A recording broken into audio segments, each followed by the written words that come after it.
Bonjour à tous les mardis et les mardites. On se retrouve aujourd'hui pour l'épisode 2 de Mardi. Ça me fait très plaisir aujourd'hui, comme à notre habitude, d'accueillir Bulle. Bonjour. Et Juliette, évidemment. Bonsoir. Alors, le premier épisode, la naissance physique est-elle la vraie naissance, a connu un véritable succès sur les réseaux sociaux. On a eu des commentaires géniaux, des commentaires hilarants. On a même obtenu l'aide d'un fact-checker extraordinaire, Finkwishkish. Et ça nous a fait extrêmement plaisir, on peut l'applaudir. Bravo Et on Finkwishkish. compte C'était sur génial. lui pour le deuxième On compte sur épisode. lui évidemment pour le deuxième épisode, car comme vous le savez, dans Mardi, on balance beaucoup de références, mais très peu sont authentiques et vérifiées.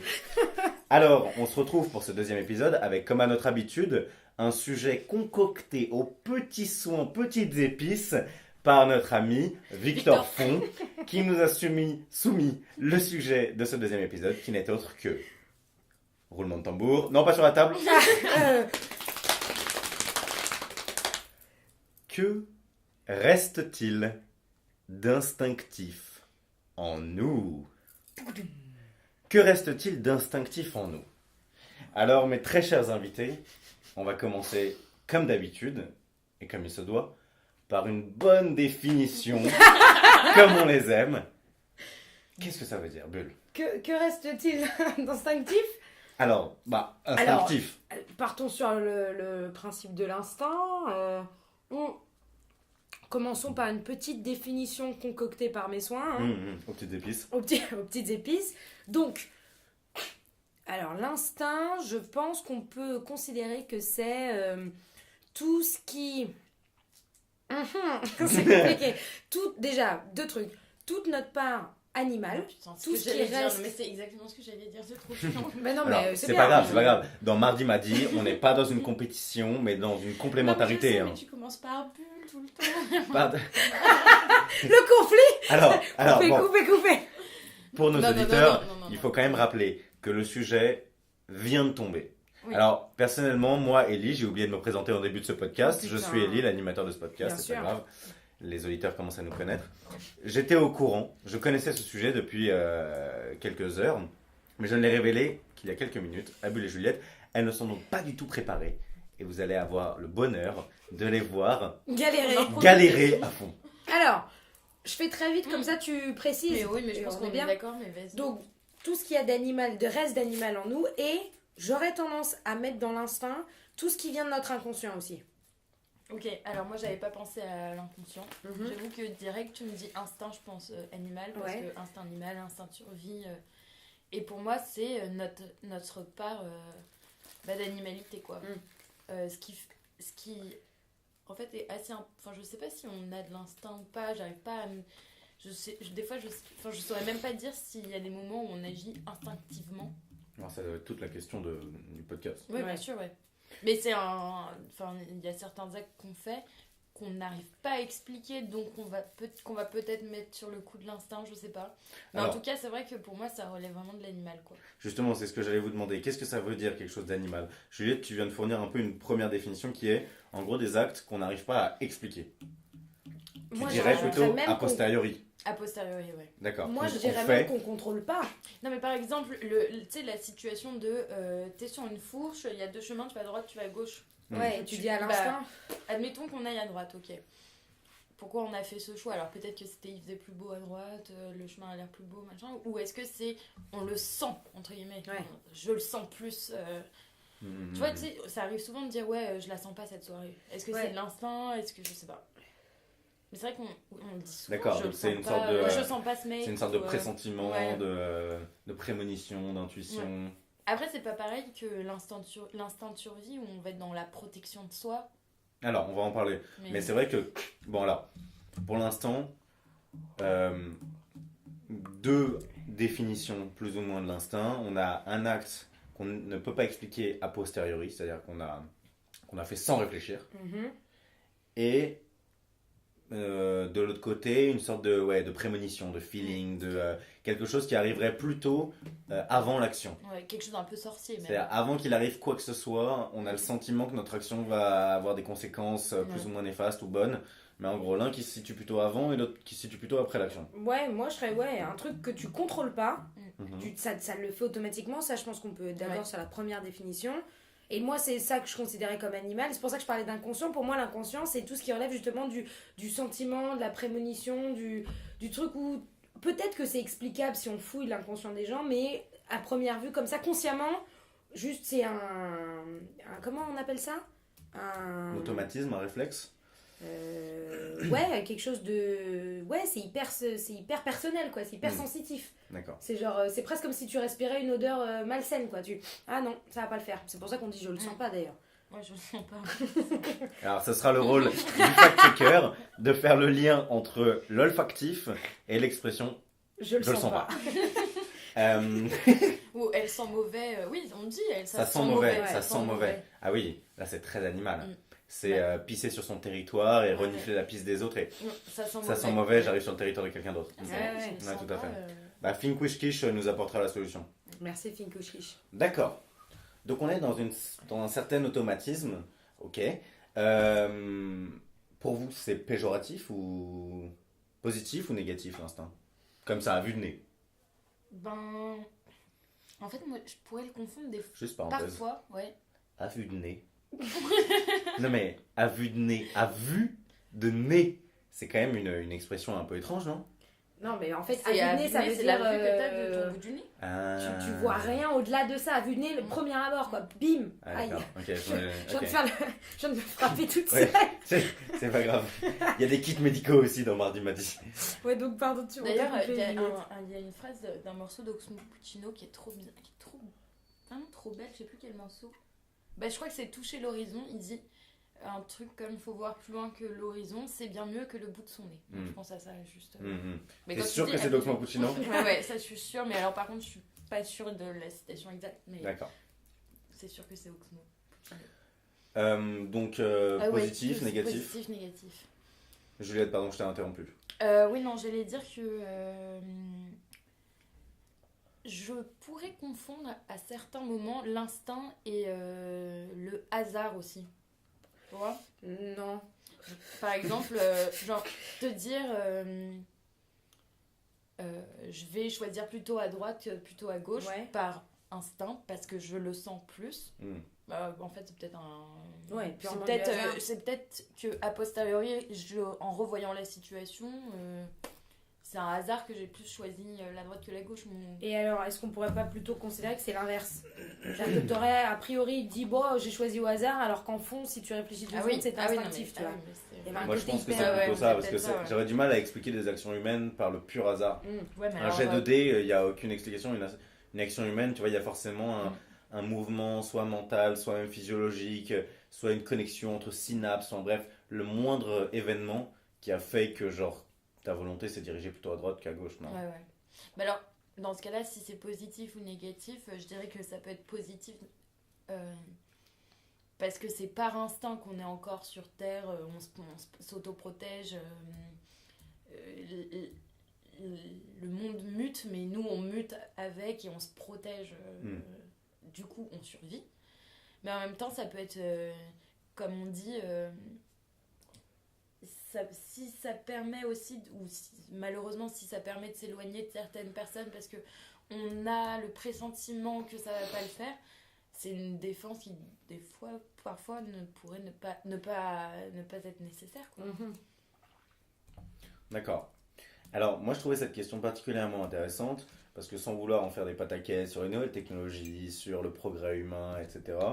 On est bien conscient qu'il y a un véritable progrès, qu'il y a eu un changement pour l'humanité à peu près à la fin du XXe siècle, avec l'arrivée d'Internet. Bref, qu'on s'éloigne de plus en plus d'une condition animale qui nous met en permanence un peu dans l'ici et le maintenant, la nécessité de trouver sa nourriture, de dormir, de boire, de manger, etc. Maintenant, on peut se projeter avec Internet à des centaines de kilomètres, etc. Et pourtant, dans cette émission, on va se demander si on est vraiment si loin de cette condition animale et si, à certains moments de nos vies, il n'y a pas ce mécanisme de l'instinct complètement primal, qui revient. Mais d'ailleurs, je me permets juste d'ajouter que les nouvelles technologies et tout, on dit des super technologies quand elles anticipent des choses. Tu sais, par exemple, là, avec mon nouvel iPhone, j'ai l'impression qu'il anticipe grave les choses que je veux faire.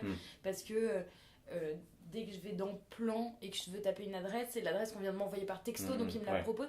Et on dit parfois de ces appareils qui sont instinctifs et intuitifs, tu vois. Donc c'est intéressant de ces adjectifs qu'on leur attribue parce qu'ils ont rien enfin ça a rien, c'est justement un calcul comment dire je sais pas si c'est mathématique, mais enfin je sais pas, c'est un calcul à partir des données qu'ils ont de nous, quoi. Ouais, je pense qu'il faut quand même faire bien la différence entre ce qui est instinctif et ce qui est intuitif de ce point de vue-là, parce que là, je pense que l'expression est utilisée vraiment pour dire que c'est ergonomique, c'est facile d'usage, et au sens où ça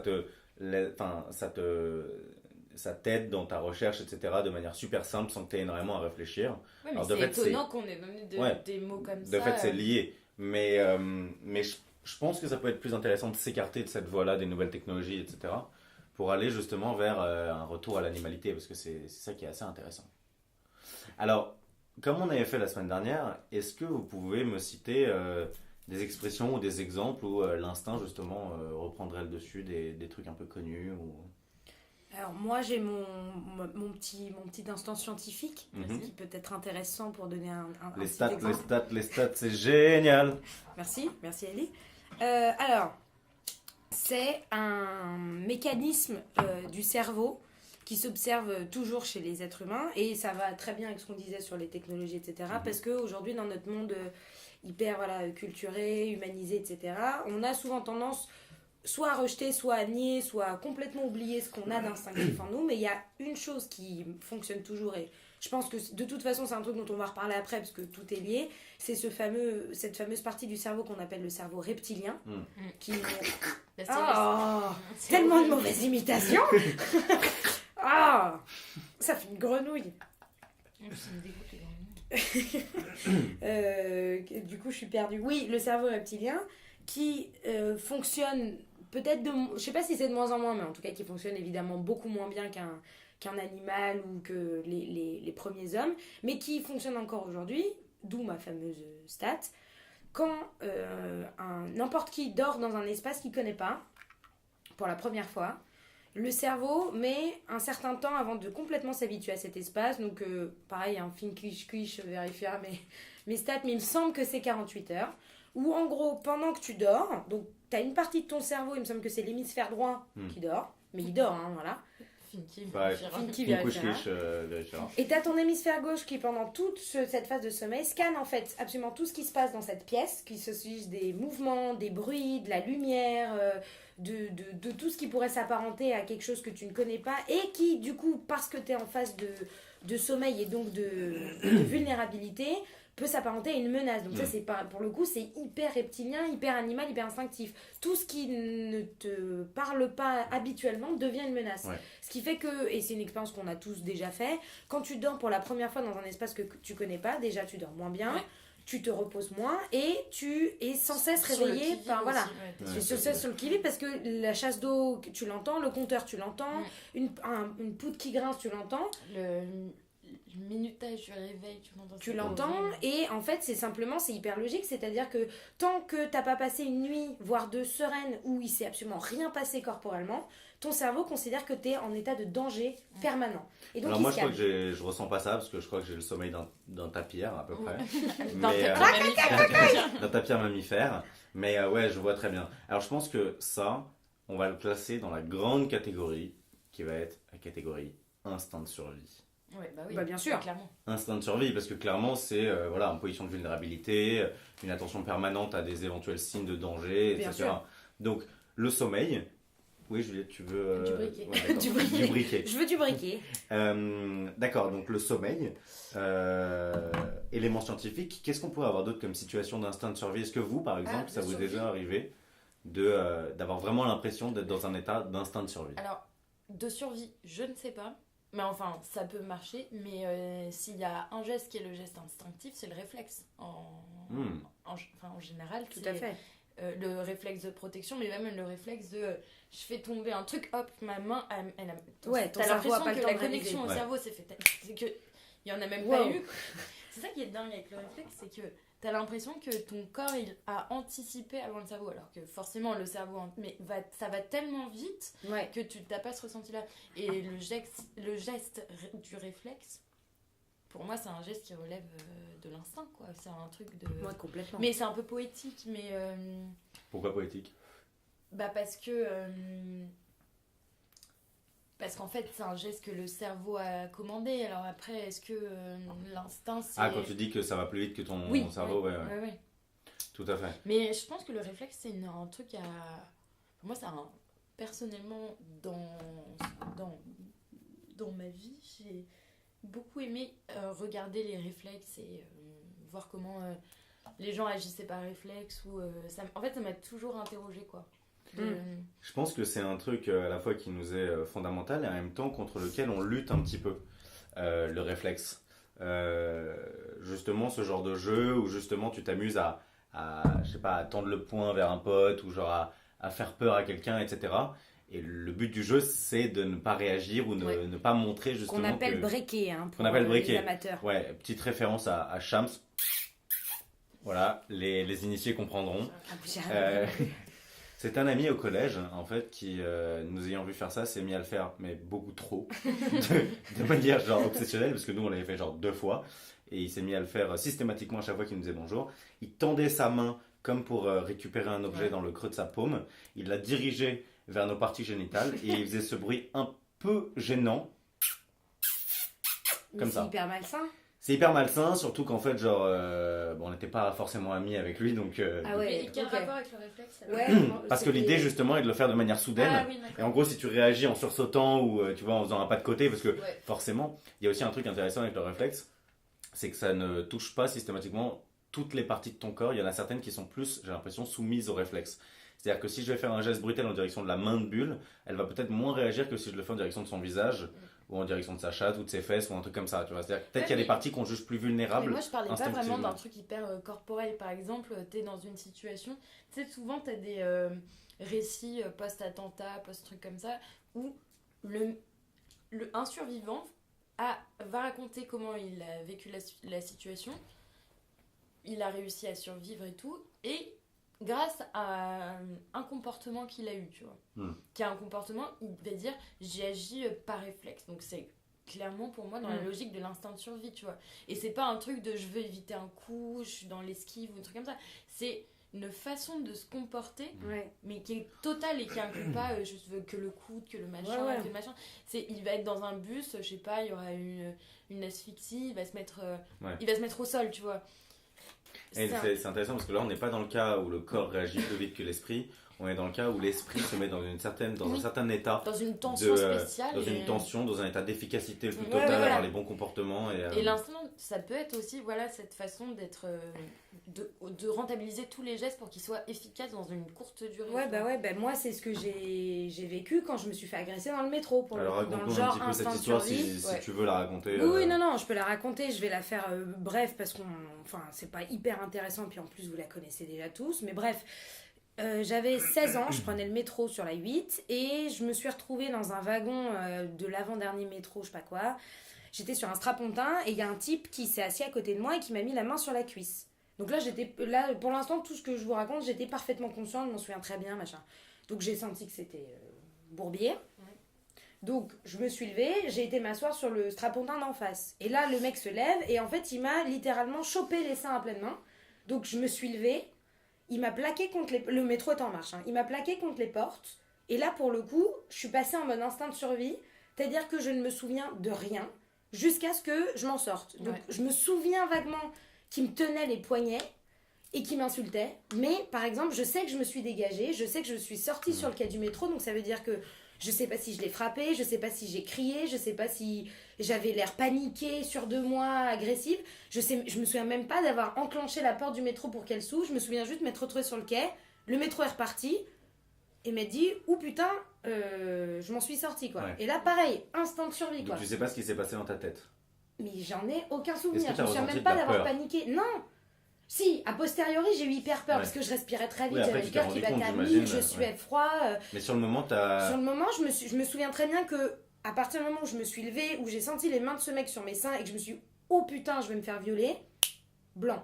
Ok. Blackout, je me souviens de rien. Mais je sais que j'ai réagi parce que je m'en suis sortie. Mais si ça se trouve, en plus, le mec il m'a lâché, j'en sais rien. Moi, dans mon truc, tu vois, je me suis dégagée, mais si ça se trouve, pas du tout. Le mec il était peut-être très très mou. Et j'ai juste eu à faire. Et je m'en suis. Mais voilà, instinct de survie. Et là, pareil, mon corps s'est senti hyper en danger. Et mon cerveau a dit stop, prends le relais. Et Là, moi, pour je le l'ai coup, senti c'est comme vraiment ça. animal. Ouais, moi je l'ai senti en mode le cerveau qui va être dépassé, C'est ça. pétrifié Ça par la précède le peur. sentiment de peur ou de panique ou de. Moi, je pense que j'ai dû avoir très peur et que mon cerveau s'est dit si elle a peur, elle va plus bouger et ça va pas le faire. Donc il a dit je me déconnecte, prends le relais. Et du coup, mon corps, en sentiment d'agression, il a fait le travail tout seul et je me suis reconnectée quand mon corps a dit ok, c'est bon, il n'y a plus d'agression. Quoi. C'est une histoire terrible, mais c'est quand même, c'est quand même incroyable ce qui s'est passé. Enfin, c'est hyper étonnant. Ça me rappelle, alors dans un total autre contexte, aucun rapport, mais cette histoire d'une fille au lycée, chez vous, qui est tombée en gros du. Ouais, bien sûr. Voilà, Ouais. qui est tombée du combien Et toi du 7e étage, 8e étage, ouais. et qui en fait à son réveil, parce qu'elle, oui, c'est une miraculée, elle est tombée sur une voiture ou quoi, Ouais, à c'est son ça. réveil, elle ne se souvenait pas. En gros, il y a l'idée que j'ai dû lire une publication scientifique qui a dû expliquer la chose, mais Finkwish Kish Ouais, nous c'est ce rappellera que les j'allais faits. Lors d'une chute, ton cerveau se déconnecte et tu n'en as plus aucun souvenir. Ouais, voilà, c'est ça. C'est que ton cerveau, il fait vraiment en sorte. Je pense, et c'est pour ça que je parlais d'inconscient tout à l'heure, c'est parce que je pense que. Bon, moi, il se trouve que je ne l'ai pas spécialement vécu comme un traumatisme, parce que même si j'en ai cauchemardé un peu, ça va, je vais bien. Mais elle, pour le coup, c'en est un pur et dur. C'est-à-dire que ton cerveau, ton inconscient a dit ok, le jour où elle s'en souvient, elle est morte. Donc, il enfuit ça sous des couches. Et tu continues à vivre normalement grâce à ça. C'est quoi. particulièrement intéressant parce que dans ton cas, l'instinct en gros, l'instinctif en toi a pris le relais en gros pour te sortir d'une situation de danger Ouais. immédiat parce que tu avais la possibilité de t'en sortir. Mais dans le cas de cette fille, en gros, ce qui s'est ça passé, peut c'est que de être toute manière, elle ne tuant, pouvait pas c'est s'en horrible, sortir, c'est elle ne pouvait pas se mettre à voler ou quoi. Et donc l'instinct a pris le relais, non pas pour échapper à la chose parce que de toute manière elle allait la subir, mais pour échapper au traumatisme postérieur qui allait venir. Tout à fait. C'est-à-dire l'instinct a protégé le cerveau du souvenir, mais pas de l'acte, parce que de toute manière, c'était plus possible. Elle n'a pas eu l'instinct de se rattraper à la rambarde, Ouais. mais son cerveau s'est configuré de manière à ce qu'elle se souvienne de rien pour Bah la ouais. protéger a posteriori Mais en des général, conséquences. c'est ce quoi. qui arrive aussi aux gens qui ont vécu la guerre enfant, tu vois. Ouais, C'est- tout à fait. Ça s'accompagne d'une période de déni et de. Je n'ai Ouais. jamais vu ça en fait. D'où le. Ah voilà, enfin la référence alors du coup. Dans Hiroshima, mon amour, donc le texte Marguerite Duras, il ne s'est rien passé à Hiroshima, je n'ai rien vu à Hiroshima. C'est-à-dire Tu n'as rien vu. Ouais, il y a tout. Il y a Ouais. tu, il y a je, Je, il y a. il, Il y a nouveau, il. il y a la vérité Je, tu, générale. il, elle, on, nouveau, il, Oui. elle. Pour Écriture réciter- inclusive pour réciter ou- les pronoms Ouais, voilà. personnels. Voilà. Non mais c'est D'accord. vrai. Toi, Juliette, est-ce qu'il t'est déjà arrivé quelque chose de la sorte? Bah, Pas forcément dans des situations aussi fortes ou brutales que ce qu'a connu Bulle, mais là, ça me vient pas comme ça. Bon, enfin, j'ai eu des agressions dans le métro, malheureusement, un peu comme tout le monde. Mais pas des trucs où j'ai pas oublié des moments. Ouais. J'ai pas, mais par contre, j'ai réagi peut-être instinctivement. Une de mes plus grandes frayeurs dans le métro, je rentrais, j'étais en seconde ou en première, je sais plus. Je rentrais avec les derniers métros sur la 3 et j'avais 10 minutes de marche pour aller jusqu'au métro. Et il y avait un mec qui me suivait depuis les 10 minutes où je marchais. Et je changeais de trottoir, je retraversais, enfin je le sentais vraiment proche. À un moment, je me suis retournée, je lui ai dit arrêtez, j'en peux plus, arrêtez de me suivre. Et il me baragouinait, je sais même pas s'il me parlait français, je comprenais pas ce qu'il me disait.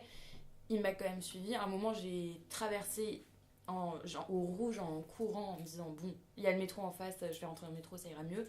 Donc je cours, je mets mon passe Navigo, puis je me rends compte qu'en fait le mec est encore derrière moi en train de courir pour avoir le même métro que moi. Et là on arrive sur le quai, genre il y avait 5-6 minutes d'attente. Et moi qui suis assez introvertie, en temps normal, je serais restée sur le quai, mais là par geste vraiment de peur, et il y avait un mec sur le quai.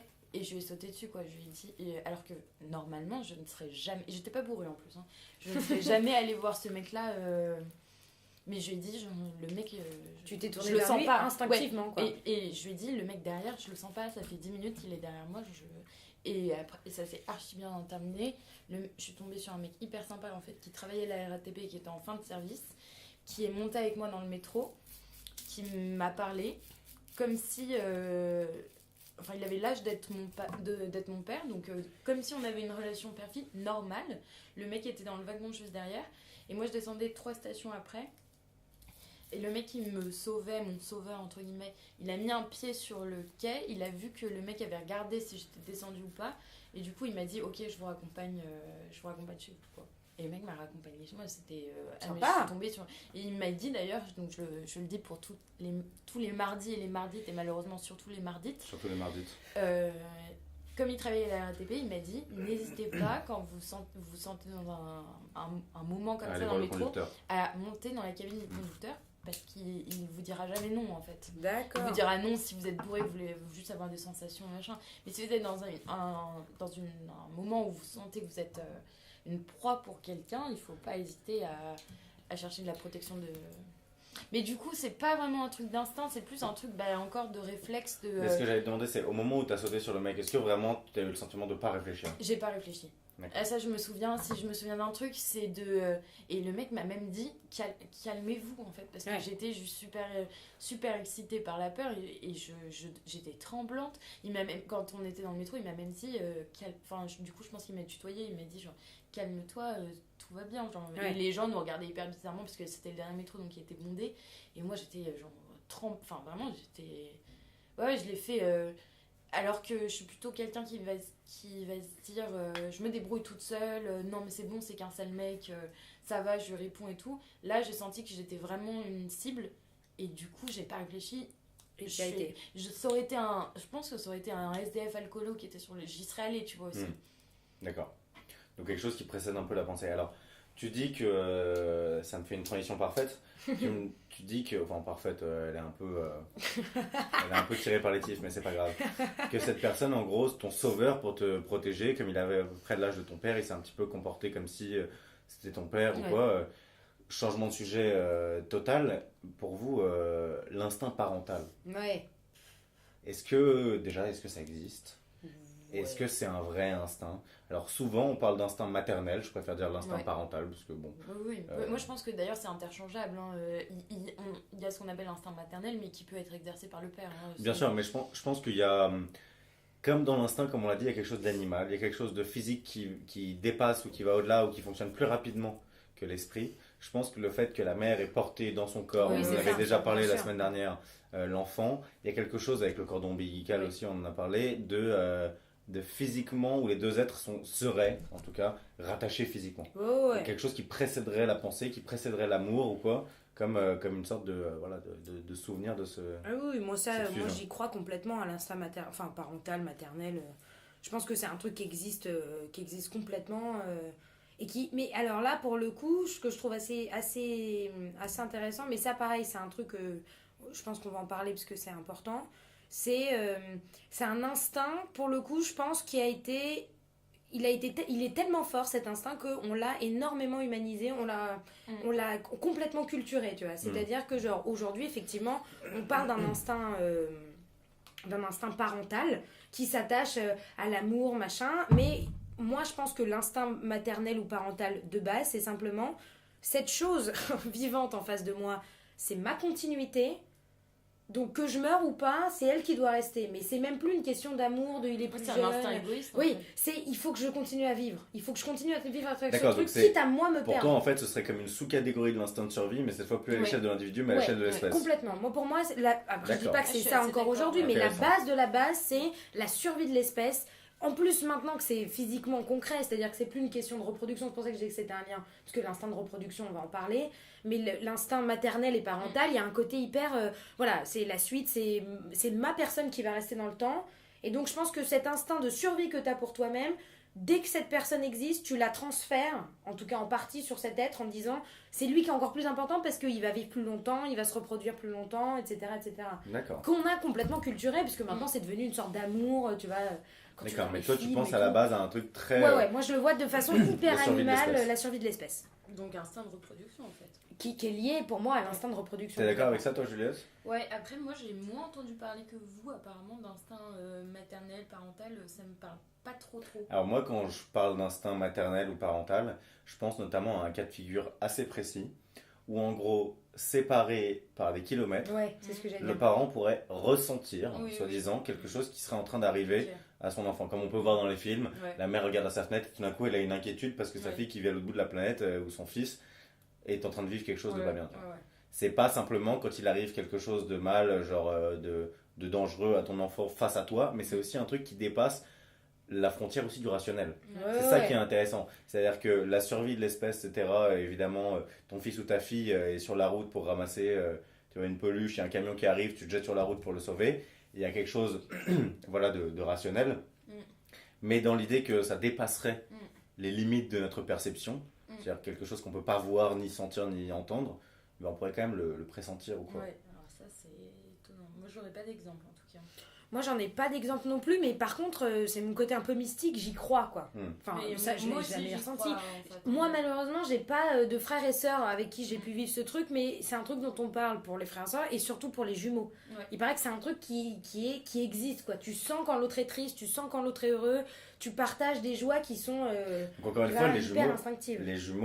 encore une fois, patrimoine génétique quand même assez similaire, Bien sûr, donc c'est quelque pour chose de ça. très physiologique, de proximité Ce physiologique. qui Mais je pense expliquerait que ce truc soit encore plus d'instinct, fort. Je sais pas si c'est vraiment de l'instinct, mais par exemple, là ce soir, ma soeur elle fait sa première au théâtre, elle a son premier rôle et tout. Tout à l'heure, c'était à 19h30 et c'était 9h, j'ai un petit coup de stress, tu vois. Donc ça- c'est pas de l'instinct, c'est du partage d'émotions. C'est de l'empathie, voilà, mais, c'est ça. Mais c'est. Ouais, mais tu vois, Je il y a pense un pas que ce moment. soit instinctif. Non, mais tu sais, il y a un moment où j'étais un peu stressée, je me suis dit pourquoi je suis stressée, tout machin. Et c'est a posteriori, genre vraiment 45 minutes après, je me suis dit ah ouais, Lucie elle rentre mais- sur scène là, tu vois. Complètement, je pense que tout ce qui est empathie, etc., ça peut dépasser le cadre de la rationalité ou le cadre de la pensée, le corps peut prendre l'action, etc. Mais je pense pour le coup qu'on est vraiment dans un cadre Ouais, t'as d'empathie. raison, ouais. Tu vois, comment dire, Parce que je le c'est pas sais, comme si en tu habitais Non, mais bien à sûr, New je- York et que tu avais senti le stress de ta sœur Ouais, à des ouais. kilomètres. Et en plus, je le sais, je le sais pertinemment que je sais à quelle heure elle rentre sur scène et tout, donc c'est un truc Oui, c'est que ça. je Mais vois, par quoi. exemple, en parlant d'instinct parental, moi je pense que on peut retourner le truc, par exemple, genre, je sais pas si une femme est capable à la maternité de reconnaître son bébé parmi 15 autres bébés qui lui ressemblent. En revanche, le bébé, lui, il va reconnaître sa mère, quoi qu'il arrive. Ce qui peut d'ailleurs passer par l'odeur au-delà de ce qui est visuel, machin. Il a un truc, pour le coup, le bébé, il est hyper instinctif parce que soit il a déjà goûté au lait de sa mère, soit il sort d'elle, donc il a son odeur et il reconnaîtra sa mère n'importe où, aveugle ou pas, c'est sa mère, il le sait. Alors justement, Comme ouais. sans vouloir rejouer l'épisode d'il y a une semaine, je pense que le cas du bébé ou le cas des tout jeunes enfants est un peu particulier parce qu'on est à un stade justement genre pré-culturel Bien ou sûr, mais pré-conscience, qui montre etc. bien qu'il y a quelque chose chez nous Tout à dès fait. la Mais naissance qui justement, existe et qui se perdure. Ce qui est tu vois. plus intéressant, comme la question c'est que reste-t-il d'instinctif en nous, c'est malgré tout ce processus d'acculturation, de civilisation, on est des individus, sûr. des adultes, etc. Qu'est-ce qui reste au-delà du stade de quand on était bébé, Bien etc. sûr, mais Qu'est-ce je qui pense malgré que... tout est toujours là, tu vois. Mais je pense que ce truc qu'on a là, c'est pareil, c'est une sorte de présence du cerveau qui peut-être s'éteint petit à petit par un excès de confiance, une reconnaissance physique. Ça marche avec, je prends un exemple à la con, mais tu vois, par exemple, les aveugles, quand ils perdent la vue, leurs sens, les autres sens se révèlent décuplent, beaucoup plus fort. Moi, je pense que c'est ça qui se passe avec l'instinct de l'enfant. C'est-à-dire que comme on s'habitue à la voix de la mère, à la vision, à ses habitudes, machin, moi maintenant, l'odeur de ma mère, l'odeur corporelle, je suis pas sûre que je la reconnaîtrais. Enfant, je la reconnaissais. Donc c'est qu'il y a quand même quelque chose qui est pas mort. Cette partie-là, elle a pas pu disparaître. Est-ce que ta bouche se dirige naturellement vers son téton? Oh putain. Mais ça, c'est joli, hein, les nourrissons qui tâtonnent et qui savent pertinemment où ils vont. Exactement. Ça c'est de l'instinct Avec animal leur de petit survie soin, aussi. ouais. tu D'ailleurs, vois, on c'est- m'avait raconté, alors ça à vérifier encore, et ça Fin quiche le fera, c'est tu mets un petit chaton, mais même pas un chaton, un chat dans une salle avec plusieurs personnes et une femme enceinte, il va directement vers la femme enceinte par... Attirance des mamelles. mais non, mais par... il le sent quoi. Ouais, bah ouais. Non, mais ça, Alors c'est que clair. tu mettrais quelqu'un qui... Enfin, je veux dire, et pas forcément une femme qui a un ventre Bien sûr. de 8 mois. Hein, une femme qui peut juste avoir 3 mois de grossesse, quoi. Nous, on le verrait pas. Si la personne te le dit pas, tu n'as aucun... Enfin, j'ai l'impression, je pense qu'on ne le sentirait pas du tout, quoi. Après, ça serait intéressant de voir si justement ah ouais, par exemple, si moi, par exemple, je tombais enceinte et que je serais que à 1 mois de grossesse, est-ce que j'aurais un sentiment de l'être, tu vois, genre, est-ce que c'est un truc qui se sent, quoi? Un sentiment de l'être? Ouais. Non, d'être enceinte. Oui, de d'accord. l'être, l'apostrophe. Ouais. Être enceinte. Bah, peut-être, hein, c'est possible. Ouais. Et alors, est-ce qu'on peut pas lier ça à, puisqu'on est sur les transitions qui fonctionnent bien, à l'instinct de reproduction, justement? Ouais. Alors, explique-nous ce que tu as en tête. Alors, ce que j'ai en tête, je pense qu'on est relativement tous d'accord. Alors, moi, je vais parler d'un point de vue féminin, puisque étant une femme, voilà, on a la chance d'avoir un homme avec nous qui va pouvoir en parler de son côté. Mais c'est pareil, les stats. C'est génial. Il y a la fameuse horloge biologique féminine qui tourne. Ça, c'est génial. Alors, c'est quoi? Alors, reprenons pour les auditeurs. Tous nos auditeurs voilà. masculins et nos auditrices féminines qui n'auraient pas ce fonctionnement, si tant est que ça existe, je ne sais pas. Qu'est-ce que l'horloge biologique? Eh bien, c'est très simple. Dans la vie d'une femme, il y a plusieurs étapes. Il y a sa période prémenstruelle où elle n'est pas réglée. Puis, elle a ses règles, pendant 40 ans de sa vie, qui, c'est ça qui est très intéressant, s'allonge de plus en plus jusqu'à la fameuse ménopause où on perd n'importe quoi. On arrête d'avoir nos règles et donc on est incapable de se reproduire. L'horloge biologique, quand tu prends historiquement parlant, à notre génération, c'est de plus en plus large. C'est-à-dire qu'aujourd'hui, à 47 ans, tu peux encore tomber enceinte. Ouais, c'est limite. Mais très 47, limite, c'est possible. Dans 10 ans, je suis sûre qu'à 50, on pourra l'être. Et il y a 35 ans, déjà à 40 ans, c'était chaud. De vie, je pense, ça doit jouer je pense que c'est grave lié. Et c'est un truc qui instinctivement s'exerce. C'est-à-dire moi, dommage par qu'on n'ait exemple, pas le docteur, obstétricien, gynécologue. Mais par exemple, oui, ce serait intéressant de savoir si sur les animaux, il y a une période de fécondité aussi. Passé un certain âge, elles peuvent pas avoir les femelles ne peuvent pas avoir d'enfants ou pas, j'en sais rien.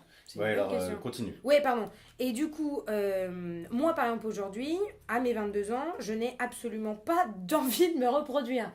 Moi, avoir un enfant, ça m'angoisse. Juliette sera d'accord avec moi. La peur d'être enceinte, l'accouchement, mais je sais qu'à un moment donné dans ma vie, et ça va se rapprocher du moment où je pourrai plus me reproduire, mon corps va m'envoyer des signaux en me disant c'est maintenant ou jamais, il faut que tu te reproduises tout de suite, parce que ton horloge biologique elle tourne, et même si j'ai 2 ans, 3 ans de marge ou 6 mois ou je sais pas exactement. Alors l'horloge biologique c'est à l'échelle d'une vie c'est à l'échelle d'une vie. Ah, je pensais que c'était quelque chose mensuel justement. Ah non, c'est juste le cycle mensuel. C'est-à-dire que ton corps te prévient à un moment donné. Ouais, cycle menstruel. Oui, je dis mensuel. Oui, mais c'est aussi mensuel. Oui. À moins que... Donc ouais, ton corps t'en prévient à un moment donné que c'est maintenant qu'il faut que tu te reproduises. Et il y a des femmes, tu les vois... C'est quoi les symptômes? Bah c'est un instinct maternel qui se développe, où d'un seul coup, t'as envie d'avoir un enfant. Okay. Et ce qui aujourd'hui est parfaitement culturé, parce qu'on dit oui, les femmes, celles qui nous mettent la pression pour avoir un enfant, ce qui est pas complètement faux, parce que apparemment, chez les hommes, c'est un truc qui est beaucoup moins présent, tout simplement parce que toute sa vie, l'homme, il produit des spermatozoïdes, il peut se reproduire. Chez la femme, c'est daté. Et biologiquement, ça se manifeste. Mais il y a sur certaines femmes... Enfin, ce processus ne marche pas sur toutes les femmes. Et justement, il y a des femmes qui, de toute leur vie, ne veulent pas d'enfants. Il y a vraiment... on en connaît des femmes qui ne peuvent plus parce qu'elles sont trop âgées et qui n'ont jamais voulu avoir d'enfants. Et c'est des femmes qui sont justement pointées un peu du doigt par la société, parce qu'en fait c'est normal chez une femme d'avoir envie d'avoir un enfant à un moment de sa vie. Et du coup on va trouver bizarre qu'une femme à 50 ans n'ait pas d'enfant et qu'elle te dise bah non mais c'est un choix, hein, c'est pas on va te dire mais elle a eu des problèmes pour avoir un enfant, tu vois. Mais non, c'est ça qui est dingue. Même si elle a un mec, hein, on va se demander si elle est stérile ou pas, alors qu'elle va pouvoir t'expliquer que je n'ai jamais eu envie d'avoir un enfant. Et c'est considéré comme presque une anomalie en fait. Justement, j'avais une question par rapport à ça. Tu parles de stérilité. Imaginons le cas de figure d'une femme stérile. Est-ce qu'elle va quand même ressentir ce cycle Normalement, oui, parce que la stérilité, ça n'a pas de rapport avec l'horloge biologique. La stérilité, c'est une malformation. Oui, mais ce que je veux dire, c'est que étant stérile, donc physiquement, elle peut pas avoir d'enfant. Est-ce qu'elle va quand même ressentir de la part de son corps ou même dans son esprit le besoin instinctif d'en Eh avoir ben, précisément parce que c'est de à un l'instinct. certain moment de sa vie. Précisément parce que c'est de l'instinct, oui, parce que ça dépasse largement tes capacités physiques, c'est ton instinct de reproduction qui D'accord, prend donc le là, dessus et qui dit maintenant. donc là on n'est reproduis-toi. pas dans quelque chose d'entièrement et de totalement physiologique, parce que si ça l'était, Bien sûr. le corps sait pertinemment en gros qu'il est stérile. Et donc, il prend en compte l'impossibilité d'avoir un enfant. Donc, il n'est pas C'est censé. le principe Donc, c'est même quelque chose de à l'instinct de mi-chemin, reproduction. entre le. Ouais, parce que l'instinct de reproduction, c'est finalement quelque chose de très très animal. Alors, en Bien dehors des sûr. cycles et tout, c'est juste un instinct de, c'est De une continuité de l'espèce. continuité de l'espèce. Et ça me fait penser à une phrase assez drôle que mon oncle répétait souvent, bon, qui n'est pas femme, hein, mais c'était pour parler de cet instinct de reproduction. Il disait mammifère, ma mère l'était, il faut m'y faire. Parce que je trouve c'est Ouais. une blague, enfin c'est un truc qui revenait souvent au dîner de famille, mais parce que lui n'a jamais eu d'enfant, il a genre je sais pas 58 60 ans, et sa copine, donc ma tante, en a déjà eu avec un autre homme et n'en aura probablement jamais avec lui. C'est un truc de bah oui, enfin on est des hommes mais on est aussi des mammifères, Bien sûr, et bien donc sûr. un mammifère, pour qu'il se reproduit, donc Bien sûr.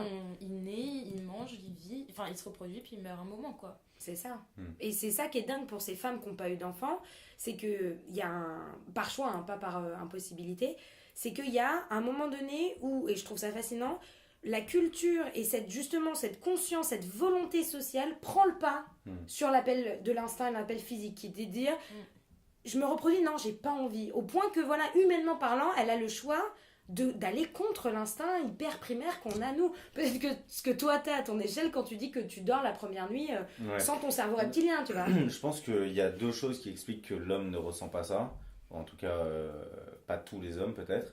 Un, c'est le fait que l'homme peut se reproduire en gros techniquement toute sa vie. Tout à Il fait. n'y a pas de moment où ça Ça, c'est s'arrête. sûr. Et deux aussi, parce que la reproduction pour un homme est beaucoup plus simple et représente c'est beaucoup évident. moins un engagement. C'est-à-dire que pour une femme, il y a une certaine préparation, etc.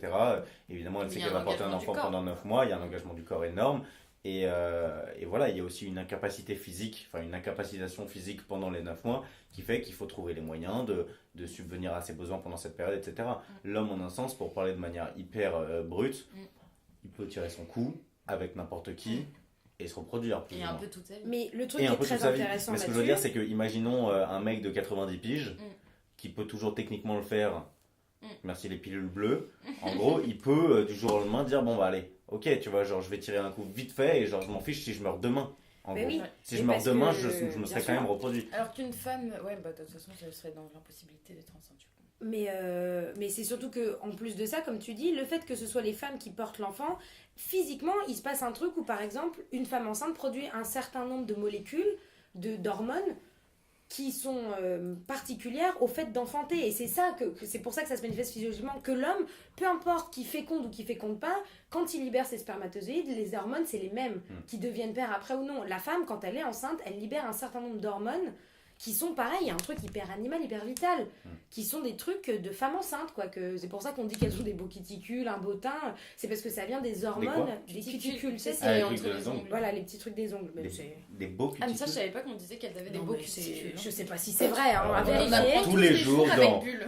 Mardi, Mardi. D'ailleurs, petite parenthèse, c'est le premier pipi de Juliette. Bravo Ah. Juliette. Mais du coup, voilà, il y a une... Physiologiquement, ces hormones-là ne sont présentes que dans les femmes enceintes, produites que par fécondation. Et de toute cette période des 9 mois, il se passe des trucs physiquement qui se passera jamais dans la vie d'un homme. Et que donc cet instinct de reproduction, il se manifeste tout simplement parce que physiquement, ça n'a pas les mêmes apports hormonaux qu'une femme, D'accord. tout simplement.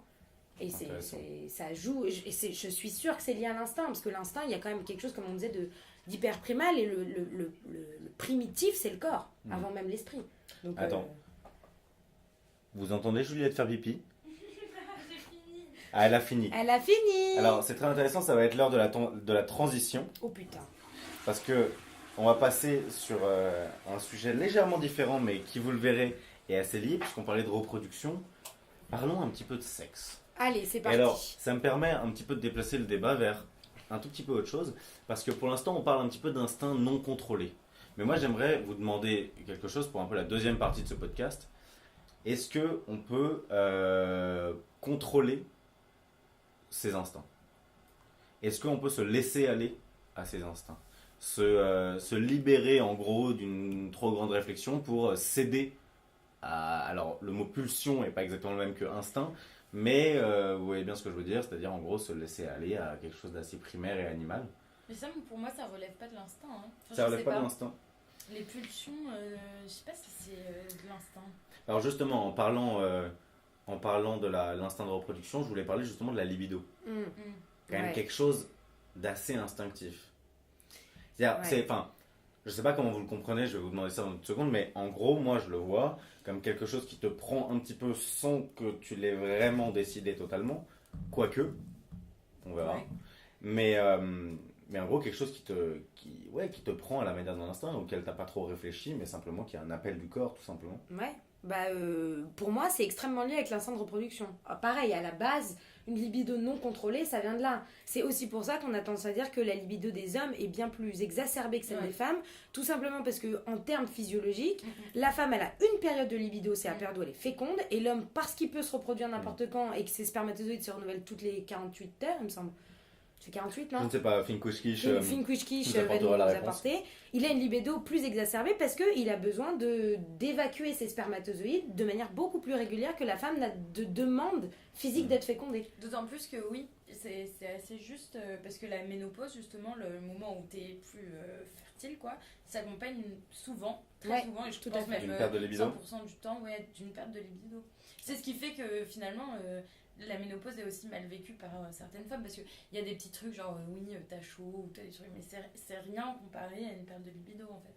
Et alors bon, si peut-être qu'à la base de manière sous-jacente il y a cet instinct de reproduction, est-ce qu'il n'y a pas quand même une espèce d'instinct de sexualité, ou pour vous c'est complètement contradictoire avec la notion d'instinct, parce qu'on a souvent tendance à dire que ce qui sépare, en termes de sexualité, ce qui sépare l'homme de l'animal, c'est qu'en gros l'animal a des rapports sexuels pour se reproduire, tandis que l'homme peut avoir des rapports sexuels un peu gratuits, ou qu'il a Par ce qu'on désir, appelle, attention cours de SVT, monsieur Charpignon, c'est pour toi, un système de récompense qui en gros compense Oui, je vois très cette bien, absence de en plus. récompense et qui est simplement le plaisir. Ouais, alors moi pur. je le mettrais pas sur l'instinct, mais justement par alors c'est un peu péjoratif, alors que ça devrait pas l'être, un laisser aller des désirs, quoi, juste laisser laisser le corps faire ou se laisser se dire oui à ses désirs, quoi, se laisser emporter par ses désirs, et je suis pas sûre que ça relève vraiment de l'instinct, quoi. Pour toi, il n'y a pas quelque chose, alors encore une fois, voilà, il faut pas non plus faire des amalgames ou quoi, mais il n'y a pas quelque chose d'animal ou, pardon pour ce mot un petit peu indélicat, mais où à certains moments, en gros, tu te laisses tellement aller que ton corps prend le relais sur ton esprit. Et il y a quelque chose d'animal où tout d'un coup tu te mets à baiser de manière complètement, déconnectée. Je sais pas si le mot est vraiment propice, mais en gros un moment où ton corps prend le relais, quoi. Ouais, mais je sais pas, tout ce qui est animal n'est pas forcément instinctif Ouais. non plus. Et puis il me semble qu'il y a quand même des espèces animales qui ont des rapports sexuels sans être sans but de. Enfin, en fait, je sais pas. Je dis ça comme ça. Finkushkish Non, on n'a pas besoin de nous parlera des Finkushkish. dauphins ou des tapirs reproducteurs, Voilà, non mais genre, reproducteurs. parce que, justement. Singes, non, je sais C'est pas, ça, les ouais. bonobos, mais c'est à l'heure d'aujourd'hui, les singes, c'est la seule espèce animale qui, comme nous, baise simplement pour le plaisir, quoi. Mais effectivement, il y a que eux et nous, quoi. Donc pour vous, il n'y a pas quelque chose d'instinctif. Moi, je pense qu'il y a je pense que un peu comme le truc d'instinct maternel, etc., il y a une grosse partie qui a été récupérée par la culture, et c'est ça qui fait justement toute la différence entre l'instinct et le désir, mais qui finalement se rejoignent dans cette partie-là de la sexualité.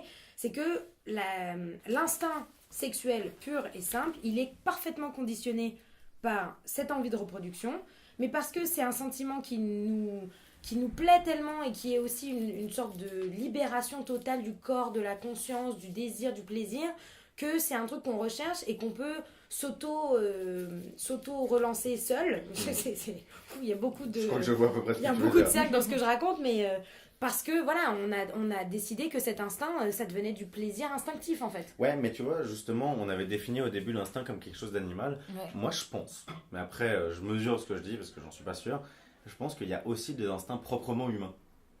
Ah. Je m'explique, c'est-à-dire que par exemple, le sexe sans reproduction, pour le pur plaisir, pour moi, c'est pas quelque chose d'instinctif, de toute façon c'est pas quelque chose d'animal parce qu'on aurait tendance à dire que ce qui est instinctif est plutôt animal et donc lié à la reproduction, mais un instinct purement humain. J'allais vous parler d'un autre thème, mais on en parlera peut-être juste après avoir fini sur la question du sexe. Par exemple, mais encore une fois, je sais pas si c'est vraiment l'instinct, mais l'art, c'est-à-dire le moment où, par exemple, on se met à jouer d'un instrument et on lâche complètement prise et on lâche laisse, le corps, on se laisse aller à une espèce d'instinct mélodique ou pictural qui est là complètement un instinct humain. Oui, pour complètement. Le coup. Même les bonobos ne font pas d'art à ce que je sache. Non, mais Mais tu vois, quelque chose de viscéral, quelque chose qui part tellement des tripes, quelque chose qui te dépasse, qui est pas de l'ordre d'un automatisme, mais qui est de l'ordre plutôt cette fois d'un lâcher prise total avec. Moi je trouve que c'est ce qu'on ressent dans la danse par exemple. Oui, totalement. Un truc qui est, à ma connaissance, assez humain. Après, je serais très curieuse de savoir s'il y a des animaux qui dansent, même avec ou sans musique, ou en tout cas qui ont une forme comme ça d'expression du corps. Mais la danse, pour moi, c'est un truc instinctif parce que c'est plus aucun geste est commandé, c'est une espèce de liberté totale de... C'est ça, et en fait, le truc, c'est que depuis le début, dans tous les exemples qu'on prend de l'instinct, tous ces exemples sont toujours rattachés à une idée précise qui est celle d'utilité. L'instinct parental, le réflexe de survie, en gros l'instinct de survie, l'instinct parental, l'instinct de reproduction, etc. Il y a toujours un but, une utilité, qu'elle soit à l'échelle de l'individu ou à l'échelle de l'espèce. Mais ce que je pourrais appeler instinct proprement humain, c'est peut-être des instincts qui ne sont rattachés à aucune utilité. Typiquement, le sexe, sans utilité, sans but reproductif. Ou même la danse, qui est quand même une agitation du corps sans raison, quoi. Sans but. Et pourtant, on voit tout de suite l'image hyper tribale qu'il y a là-dedans. Mais toujours dans un truc de plaisir, de la même manière que pour le sexe, la danse, c'est un plaisir, tu vois. Je pense qu'il y a aussi un plaisir à se laisser aller, à se lâcher prise et à, en gros, à reléguer au second plan l'esprit qui, dans nos vies, dirige un petit peu tout et nous fait aller à tel endroit plutôt qu'à tel autre, etc. Planifie, organise ce moment où on se laisse totalement aller à sa pure corporéité. Je sais pas si pour vous ça relève de l'instinct, moi j'ai l'impression quand même que c'est un instinct humain. Moi j'aurais tendance à... Mais oui, en fait je suis assez d'accord, j'avais pas trop pensé, mais c'est... En fait je pense que c'est à peu près tout ce que j'essaie de dire quand je parle d'instinct culturé. Pour moi c'est des manifestations qui à la base viennent d'un truc purement animal, mais que parce qu'il y a cette idée de l'homme qui de toute façon se rebelle contre sa nature, on va pas rentrer là-dedans, mais voilà, va réussir, je sais pas comment, alors ça c'est un mystère et c'est en même temps ça qui est formidable, à transformer cet instinct qui était un instinct, comme tu dis, d'utilité, en un instinct purement de plaisir. Gratuit. Et tu vois, par exemple, quand on parle justement de musique, de danse et de tribal, il y a un côté qui est hyper important, c'est les rythmes. Et le rythme, il y a quelque chose de très physique là-dedans. C'est une sorte d'énorme boom qui te tape physiquement et tu as envie de réagir dans physiquement. Le sexe aussi, hein, je pense que et dans le sexe, ça vient avec. C'est que tu as envie de réagir physiquement à une sorte de sensation extérieure que tu peux effectivement assimiler à l'instinct, mais moi je le cultive, je ne sais pas. T'en fais quelque chose d'acquis ou de voilà, c'est ça. Ou, mais que effectivement, qui devient de l'instinct humain, comme tu dis. Moi, je pense qu'il y a vraiment une sorte de primauté de l'instinct animal et primitif que je ne sais pas par quel miracle on a réussi à en transformer en instinct humain qui aujourd'hui sont à peu près au même niveau sur ce qu'on ressent, quoi. Parce qu'une seule et même activité comme par exemple le sexe ou la musique ou la danse, moi j'ai vraiment l'impression d'expérience personnelle d'avoir vraiment deux manières de le faire, c'est-à-dire à certains moments tu vas danser sur la piste et tu vas être conscient des mouvements que tu fais, etc. Tu vas écouter, tu vas dans le jugement ou pas, mais si tu veux, tu vas être dans l'observation aussi des en fait, autres, dans l'observation des autres, mais même de ton propre corps, tout sûr, simplement. Évidemment. Et il y a parfois ce moment, alors voilà, l'alcool aidant ou n'importe quoi, mais au moment où tu vas être vraiment dans un lâcher prise total et tu ne vas réfléchir à rien. Et où en fait, à un moment donné, tu vas reprendre conscience et tu vas te rendre compte que ça fait genre 10 minutes, 15 minutes peut-être que tu danses sans t'en rendre compte. De la même manière, moi j'ai l'impression à certains moments dans le sexe où je fais vraiment peut-être une séparation peut-être trop brutale par rapport à ce qui se passe réellement en moi, mais entre des moments où je désire énormément, mais où je suis quand même conscient, et des moments où vraiment je lâche prise d'une manière totale et je ne me rends vraiment pas compte des choses. Il y a vraiment une espèce de partition où mon esprit s'envole un petit peu. Et je sais pas à quoi c'est dû et je sais pas si vraiment on peut le qualifier d'instinct ou de laisser aller, mais est-ce que toi, Bull, tu as des expériences un peu similaires ? Oui et non, c'est-à-dire que moi j'ai un peu cette idée, mais moi j'ai l'impression que ces moments-là, a posteriori, parce qu'évidemment sur le moment je ne me rends pas compte, par exemple, prenons un exemple hyper concret, un truc où post-coït, j'avais très envie d'utiliser cette expression, donc je l'emploie maintenant, post-coït, tu te rends compte que t'as des griffures, Ah ouais. des traces, un Expérience suçant, un post-coïtale. truc. Et t'hallucines parce que tu te dis, mais attends, je m'en serais rendu compte quand même. Là, j'ai des traces. Tu n'as rien ressenti. Et moi, plus qu'une forme d'instinct, enfin, ou non, c'est pas plus, c'est la même chose. Je pense que là, effectivement, il y a le corps qui prend le dessus et qui, par l'action du plaisir ou du désir, ce qui va en général avec, il s'anesthésie complètement pour se laisser, tu vois, tous les pores s'ouvrent, quoi. C'est en mode, vas-y, donne tout. Et au point que, Balance voilà. tes porcs. Très joli, très joli. Mais au point où, tu vois, il est tellement dans ce truc hyper hormonal, hyper désir et peut-être du coup hyper instinct, qu'il est... moi, je le ressens plus comme ça, comme une sorte ouais, d'instinct du plaisir, mais... Je sais pas si c'est vraiment de l'instinct, mais vraiment, je dirais plutôt du laisser-aller, mais ou du lâcher-prise, mais pas forcément de l'instinct. Pour moi, l'instinct, il y a quand même un... Je sais pas, pour moi, il y a quand même... Il y a une finalité un peu, Ouais. tu vois. Oui, mais là, par exemple, si on parle de ces marques de douleur, tu vois, Bah, c'est quoi la finalité? bah, c'est le corps qui s'est auto-immunisé Qui pour pouvoir exulte. continuer à prendre du plaisir malgré une certaine violence Ouais. physique, tu vois. Ouais, Une sorte d'instinct de survie, mais évidemment qui n'est pas de cet ordre, qui est de l'instinct du plaisir, en disant, peu importe ce qui m'arrive, là pour l'instant, je suis dans la jouissance, et on verra après. Et après, t'as les bleus, t'as les traces, et tu dis, putain, comment je vais cacher ça? Mais ça, tu l'as après coup, tu l'as pas sur le moment. Et sur le moment, voilà, comme tu dis, t'es dans un truc où ça devient presque animal, et c'est vas-y. Tu vois, rentre-moi dedans et on va voir ce qui va se passer. Et, Cool. non, je voyais ça plus comme un... Ouais, bon, voilà. Ben, voilà. Ce sera mon mot de la fin. Donc toi, Juliette, t'associes vraiment l'instinct à une finalité définitivement. Ouais, je pense, et de ce que vous dites là, pour moi, c'est plus du laisser-aller, quoi. Enfin, mais laisser-aller, c'est négatif, se laisser aller. Non, pas nécessairement. Non, mais par exemple, Ça, si t'es dans un modèle où genre le contrôle de soi est prééminent, tu ouais, vois. mais c'est- je dirais plus du un idéal lâcher-prise. du lâcher-prise. Du lâcher-prise, je trouve que c'est moins péjoratif que le laisser-aller.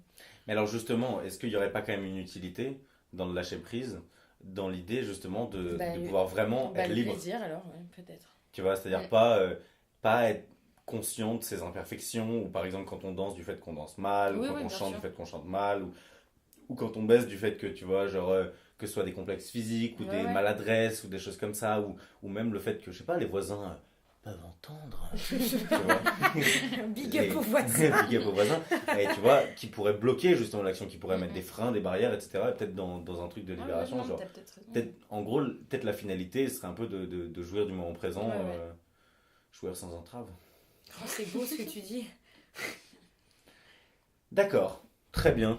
Quelle heure est-il? Nous sommes à 56 minutes. À moins que vous n'ayez quelque chose à rajouter en particulier sur l'instinct.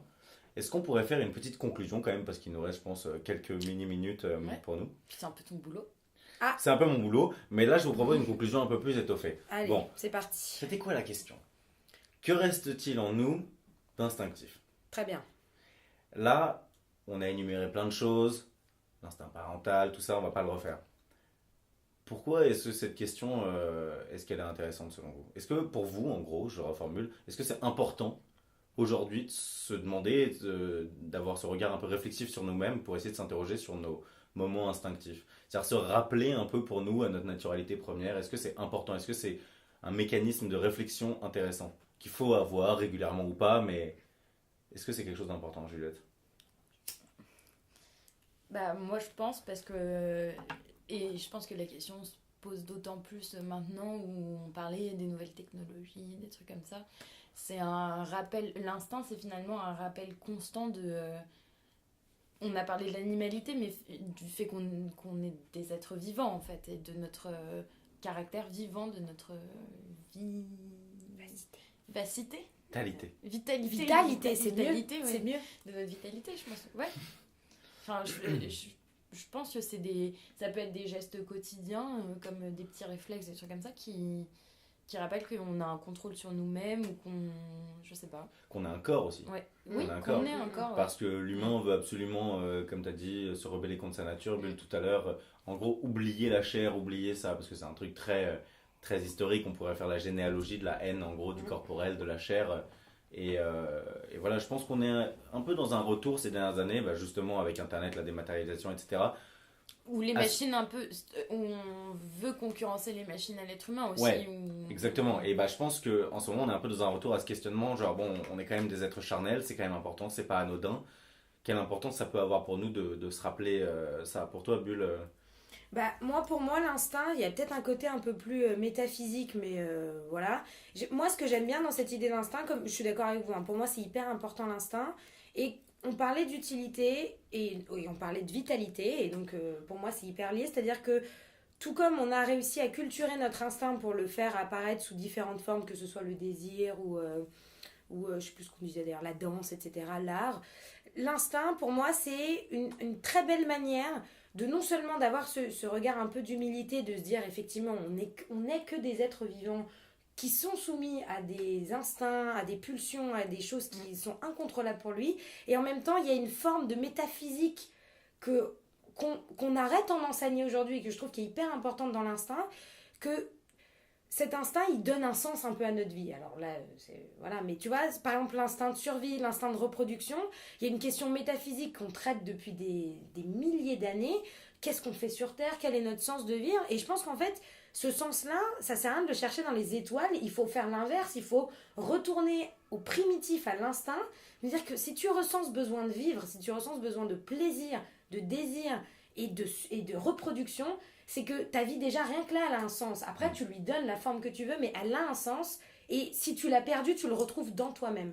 Parce que instinctivement, t'es porté vers la vie. On a des pulsions de mort, mais la vie, elle est toujours plus forte. Et l'instinct, pour moi, c'est quelque chose qu'aujourd'hui, on a réussi à transformer comme une sorte de raison métaphysique. Et c'est pour ça que l'instinct, c'est formidable. Parce que, comme on disait sur les machines, l'homme sera toujours plus fort de la machine parce qu'il a un instinct primaire qui bougera jamais. Ou alors, dans ce cas-là, c'est la fin de l'espèce humaine, quoi.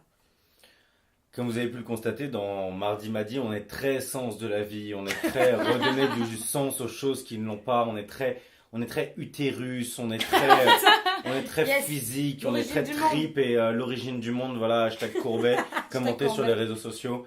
Voilà, on adore tout ça, redonner du sens, lutter contre l'absurdité de la vie. On avait vu la question de la naissance, de la renaissance la semaine dernière. Cette semaine, c'est sur l'instinct qu'on a porté notre jugement. Que nous réserve la semaine Que prochaine. nous réserve la semaine prochaine. On est déjà à 1h01. Oh putain. Presque 1h02.